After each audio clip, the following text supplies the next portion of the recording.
Salam sejahtera, terima kasih kerana bersama dengan saya di Nazlin Unity Channel. Ini perkembangan terkini inquest terhadap Zara Khairina. Apa yang kita dapati, maklumat yang kita dapati memang cukup menggemparkan semua pihak. Bayangkan saja kita tercari-cari luahan hati ataupun bukti. Ada apakah yang terlintas di fikiran maupun di hati Zara Khairina sebelum beliau terlibat di dalam insiden yang amat mendukacitakan Malaysia ini. Hari ini kita digemparkan apabila mahkamah diberitahu tentang catatan tulisan tangan Zara Khairina, dan apa yang kita dapati, ada catatan tulisan tangan Zara dan nota kesan darah antara eksibit dalam inquest. Pemeriksaan dokumen dari Jabatan Kimia Malaysia memberitahu kepada Mahkamah Coroner di Kota Kinabalu bahawa beliau tidak merujuk satu nota yang ditulis pada sekeping kertas oleh Allahyarham Zara Khairina Mahathir mengenai ibunya kepada pakar psikiatrik untuk penilaian. Yang berlaku, Nurul Atika Muhammad Noh, 44 tahun, yang bertugas di bahagian pemeriksaan dokumen Pusat Analisis Sains Forensik Jabatan Kimia Malaysia Petaling Jaya Selangor, menyatakan perkara itu ketika menjawab soalan daripada Peguam Datuk Ram Singh yang mewakili seorang remaja yang terlibat dalam kes buli si mati. Ram bertanya, merujuk kepada eksibit Y9 sekeping kertas, adakah anda telah membaca ayat berikut? Okey, aku harap sangat nanti di akhirat aku indah mahu jumpa kau. Jangan kau cari aku indak mau lihat mukamu lagi. Pun aku kan terpaling salah di matamu. Baik kau indak payah lahirkan aku, kau bunuh ja aku. Jawapan daripada soalan itu, Nurul Atika menjawab, ya. Ram bertanya lagi, apabila anda membaca ini, adakah terlintas dalam fikiran anda untuk memaklumkan kepada pegawai penyiasat supaya merujuk kenyataan ini kepada pakar lain seperti pakar psikiatrik? Nurul Atika menjawab, tidak. Nurul Atika turut menyatakan beliau perasan terdapat kesan kotoran pada sudut atas kanan helaian Y9 dan tidak pasti jenis kotoran terbabit. Sebelum kita teruskan ulasan kali ini, jangan lupa tinggalkan komen anda dengan tanda pagar kami sayang Zara. Tapi sebelum itu, izinkan dulu saya berkongsikan kepada anda semua. Ini terapi imun Transfer Factor for Life, terapi imun yang meningkatkan daya imun badan kita sehingga 400%. Secara umum dan ringkasnya, apabila imun badan kita lemah, apabila imun badan kita bodoh, apabila imun badan kita tidak seimbang, kita kena penyakit dan sukar sembuh daripada sebarang jenis penyakit. Tetapi terapi imun ini mengajar, mendidik, menguatkan dan menyeimbangkan sistem imun badan kita. Apabila imun badan kita jadi kuat, bijaksana dan seimbang, imun badan itulah yang akan menghapuskan semua jenis penyakit yang ada dalam tubuh badan kita. Terapi imun ini halal, diperakui oleh dokter-dokter di seluruh dunia dan juga lulus KKM. Cepat dapatkan nombor produk ini melalui nombor telefon saya yang tertera, dan produk ini adalah penemuan paling bersejarah dalam dunia kedokteran abad ini. Ini mungkin jawapan kepada doa anda selama ini. Saudara-saudara sekalian, selain daripada itu, Nurul Atika turut menyatakan beliau perasan terdapat kesan kotoran pada sudut atas kanan helaian Y9 dan tidak pasti jenis kotoran terbabit. Ram bertanya, sekarang lihat pada eksibit Y8, helaian kertas yang lain. Saya baca bahagian kandungan yang bertulis, Bismillah, saya Zara Khairina ingin memutuskan persahabatan dengan ... bertarik 5 Januari 2025. Adakah anda telah menganalisisnya? Nurul Atika menjawab, ya. Apabila anda melihat kesan darah, adakah anda mencadangkan supaya ia dihantar kepada pakar kimia untuk dianalisis? Nurul Atika menjawab ia dihantar ke bahagian forensik DNA terlebih dahulu sebelum dihantar kepada saya. Selain itu, Nurul Atika turut memberitahu mahkamah bahawa beliau telah memeriksa sebuah buku latihan milik si mati. Ram turut bertanyakan sama ada Nurul Atika telah menganalisis muka depan buku latihan berkenan yang mengandungi perkataan pergi mati tertulis di ruangan subjek. Ya, saya sudah menganalisisnya, jawab Nurul Atika. Terdahulu, Nurul Atika memaklumkan bahawa pihaknya menerima 21 beg mengandungi 4 buku nota, 2 buku teks dan 15 keping kertas yang semuanya dikenal pasti sebagai milik si mati. Ketika disoal timbalan pendakwa raya Dana Arabi Wazani, saksi berkata adalah mustahil untuk meniru tulisan tangan yang terdapat pada 2 buku nota, 15 helai kertas serta 2 buku teks milik pelajar itu.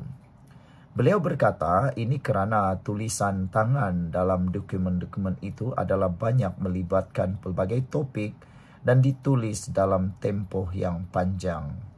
Hasil pemeriksaan mendapati terdapat persamaan dalam gaya penulisan, iaitu tulisan berbentuk bulat dengan pembentukan huruf yang jelas, jarak antara huruf yang seimbang serta kedudukan huruf pada garisan atau halaman, kata Nurul Atika.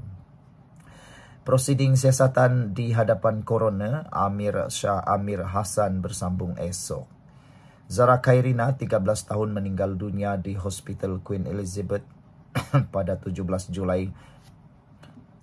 Pelajar tingkatan 1 itu dimasukkan ke hospital berkenan sehari setelah ditemukan tidak sedarkan diri di dalam longkang berhampiran asrama di sekolahnya di Papar pada 4 pagi.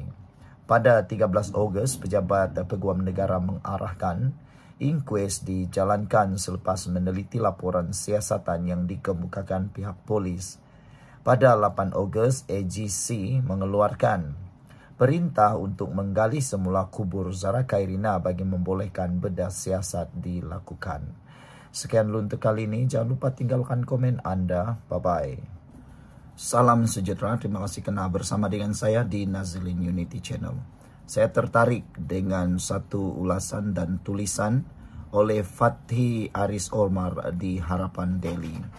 Ianya berkaitan dengan perseteruan dan juga perselisihan yang berlaku, konflik dalaman yang berlaku dalam Parti Bersatu sekarang. Baru-baru ini di dalam Perhimpunan Agung Tahunan Bersatu berlaku konflik yang sangat teruk dalam dalaman Parti Bersatu. Bayangkan ketika waktu Presiden berucap berlaku kekecohan dan diketahui benarnya memang ada konflik dalaman. Kata Fathi Aris Omar, nasib parti dikuasai pembelot, Hamzah dan Azmin bersaing. Dalam persaingan merebut kerusi presiden, siapa yang lebih dahulu naik ke atas akan menguasai segala-galanya. Tan Sri Muhyiddin Yassin tidak bersalah. Presiden Bersatu sekadar proksi pertarungan yang sebenar. Beginilah nasib parti yang dikuasai pembelot. Kemahiran mereka hanya mencatur kuasa untuk naik tanpa memikirkan nasib orang lain. Bersatu yang asal bertujuan murni mahu melawan UMNO, 1MDB dan Datuk Seri Najib Razak. Namun, apabila peluang terbuka, parti itu berubah. Caranya mudah. Pecahkan UMNO yang baharu tewas pada PRU 2018 dan bawa masuk wakil-wakil rakyatnya, termasuk Datuk Seri Hamzah Zainuddin. Kemudian, menyusun gerakan menghalang Datuk Seri Anwar Ibrahim daripada menyambung kepimpinan Tun Dr. Mahathir Mohamad zaman Pakatan Harapan 1.0. Ramai juga pemimpin PH yang terpengaruh. Tetapi apabila Dr. Mahathir tersungkur, barulah ramai pemimpin Pakatan Harapan 1.0 tersedar. Semua itu bukan niat asal menghalang Anwar. Dengan dukungan PAS dan UMNO, maka berlakulah langkah Sheraton. Sebelum kita teruskan ulasan ini, jangan lupa tinggalkan komen Anda dengan tanda pagar "Kami benci pengkhianat". Sebelum itu izinkan saya kongsikan dulu, ini terapi imun Transofector for Life. Terapi imun yang meningkatkan daya imun badan kita sehingga 400%. Secara umum dan ringkasnya, apabila imun badan kita lemah, apabila imun badan kita jadi bodoh, apabila imun badan kita tidak berfungsi lagi dengan baik dan seimbang, kita kena penyakit dan tidak sembuh daripada semua jenis penyakit. Tetapi apabila imun badan kita jadi kuat, bijaksana dan seimbang, imun badan kita itulah yang akan menyembuhkan kita daripada semua jenis penyakit. Imun badan itu bertindak menghancurkan, menghapuskan semua akar penyakit yang ada berakar tersembunyi di dalam tubuh badan kita. Cepat dapatkan produk yang hebat ini melalui nomor telepon saya yang tertera. Saudara-saudara sekalian, hilang kuasa. Datuk Seri Azmin Ali dan Muhyiddin kekal dengan projek asal. Maka beliau bersama sekumpulan wakil rakyat PKR lompat bersama gerombolan tersebut. Tetapi nasib tidak selalu menyebelahi pembelot. Bagaimana licik mereka bertindak dengan mencipta klaster kabinet, menentang klaster mahkamah, dan satu lagi klaster muafakat nasional. Apabila tewas hilang kuasa, Muhyiddin diheret ke mahkamah. Dana parti disiasat. Azmin pula kalah di Gombak. Dr. Mahathir sudah tinggalkan bersatu. Hamzah yang dekat dengan PAS mula mencatur. Beliau dilantik ketua pembangkang. Muhyiddin yang sedikit uzur tidak lagi menonjol. PAS pula memainkan peranannya selepas menang besar. Sewaktu keraguan timbul, Azmin muncul. Kekosongan kerusi timbalan presiden menjadi igawan Hamzah dan juga Azmin. Tetapi beliau dan pasukannya masih baharu. Maka peluangnya terbatas kecuali menyorok di belakang Muhyiddin. Jadi, semua berita yang kita baca itu bukanlah tinju antara Hamzah dan Muhyiddin. Ramai orang fikir begitu. Pada hakikatnya, persaingan dalam bersatu adalah antara Hamzah dan juga Azmin. Tinggal Azmin menguatkan blok Muhyiddin sebab kepentingannya lebih besar di sini. Apatah lagi sebagai Setiausaha Agung bersatu. Sekian dulu untuk kali ini. Jangan lupa tinggalkan komen Anda, tekan butang subscribe. Bye-bye.